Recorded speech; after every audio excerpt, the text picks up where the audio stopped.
जय जोहार। मैं हूं तपेश जैन और हम लोग के साथ में है Shri Prakash Agrawal ji, Chhattisgarh chamber of commerce and industries के पूर्व कोषाध्यक्ष हैं। बहुत ही सरल स्वभाव के हैं और चैम्बर तो आपको विरासत में मिला है। पूरन लाल जी को हम जानते हैं कि छत्तीसगढ़ चैम्बर में सबसे ज़्यादा समय तक के 1991 से लेकर 2007 तक का अध्यक्षीय कार्यकाल, व्यापारियों से जुड़ाव और उनके कार्यकाल को इतिहास कहा जाए, याद आज भी करते हैं। क्योंकि पूरन भैया की एक खासियत थी कि वो व्यापारी हित देखा, उन्होंने कभी पक्ष विपक्ष को नहीं देखा। जो भी बात रही ईमानदारी के साथ में अपने कर्तव्य का पालन किया। प्रकाश भैया, क्या लगता है अभी जो चैम्बर में चल रहा है, संविधान संशोधन का एक इशू आया है, क्या कुछ कहेंगे आप? संविधान संशोधन के ऊपर मेरा कहना है कि जैसा भी आया कि अध्यक्ष 2 बार नहीं लड़ सकता, उसको संशोधन किया गया कि वो कितनी बार भी लड़ सकता है। तो ये इसमें मुझे लगता है कोई गलत नहीं है। आदमी 4 बार लड़े, 6 बार लड़े और वोट व्यापारी डालता है। जो योग्य व्यक्ति होगा, जो जीतने लायक प्रत्याशी होगा, आदमी उसका चयन करेगा। कोई कितना भी लड़े, विधानसभा चुनाव में लोग 6-6 बार 7-7 बार चुनाव लड़ते हैं और जीतते भी हैं। योग्य प्रत्याशी जीतेगा, मेरा ये कहना है। आप कहना है कि लोकतंत्र में जो है कितनी बार भी चुनाव लड़ने की पात्रता होनी चाहिए। हाँ, वो चैम्बर में भी होना चाहिए। अब जैसे जैसे समय बढ़ रहा है, संविधान अपडेट होते हैं और ये अपडेट हुआ है। आदमी 2 बार 3 बार 4 बार, उसमें योग्यता होगी तो व्यापारी उसका चयन करेगा और नहीं होगी तो वो हार जाएगा। और ये लोकतंत्र है। जिसको लगता है कि भैया हमको चुनाव लड़ना है, वो चुनाव लड़ के जीत जाए। जिसमें योग्यता होगी वो जीतेगा, बिल्कुल जीतेगा। तो कोई भी ऐसा नहीं है कि कोई मतलब संविधान संशोधन को एक लाइन में अगर कहें, हाँ, तो आप मानते हैं कि इसमें कोई बुराई नहीं है? मुझे कोई आपत्ति नहीं है, क्योंकि चैम्बर में चुनाव होता है। चैम्बर में ऐसा नहीं कि आप अध्यक्ष मनोनीत करते हैं। जब चुनाव हो रहा है तो फिर उसमें कोई भी बन सकता है।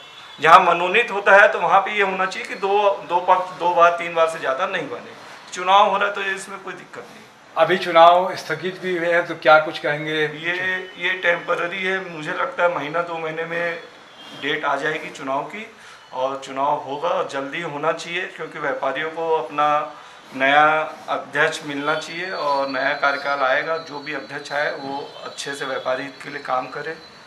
आपका कहना है कि चुनाव में जो है मतदान जो है, हाँ, व्यापारियों का मूल अधिकार है, हाँ, वो मिलना चाहिए। बिल्कुल बिल्कुल मिलना चाहिए। क्योंकि व्यापारी अब भैया 3 साल से ऊपर हो गया, समय हो गया, चुनाव समय पे होना चाहिए और जो भी अध्यक्ष बने वो व्यापारी के लिए काम करे।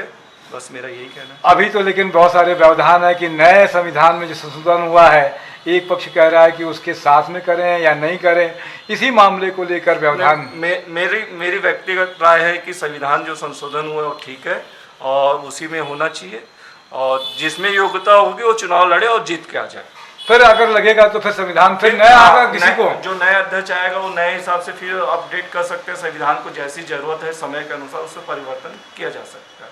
क्या कुछ कहेंगे आप अपने तरफ से व्यापारियों को और लोगों को?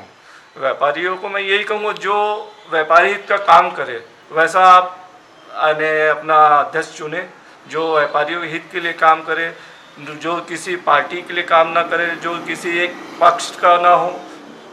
कोई भी पार्टी हो, कोई भी सरकार हो, वो व्यापारी हित को पहले देखे। जैसे पिताजी शुरू से करते आए हैं, ना वो किसी कांग्रेस के रहे ना कोई भाजपा के रहे। भले परिवार हमारा जुड़ा हुआ है पार्टी से, पर वो व्यापारी हित को पहले देखते थे। मेरा भी यही मानना है कि पहले व्यापारी हित होना चाहिए, बाद में जो भी पार्टी या व्यक्तिगत हो वो। और चैम्बर का अध्यक्ष वही बनना चाहिए, होना चाहिए जो व्यापारी हित की बात करे, पहले व्यापारियों के लिए संघर्ष करे, व्यापारी हित के लिए खड़े हो सके, उसके लिए लड़ सके, ऐसा है। बाकी तो वोट तो व्यापारियों को ही देना है। आपने समय दिया इसके लिए धन्यवाद। मैं तपेश जैन नरेंद्र ठाकुर के साथ में, जय जोहार।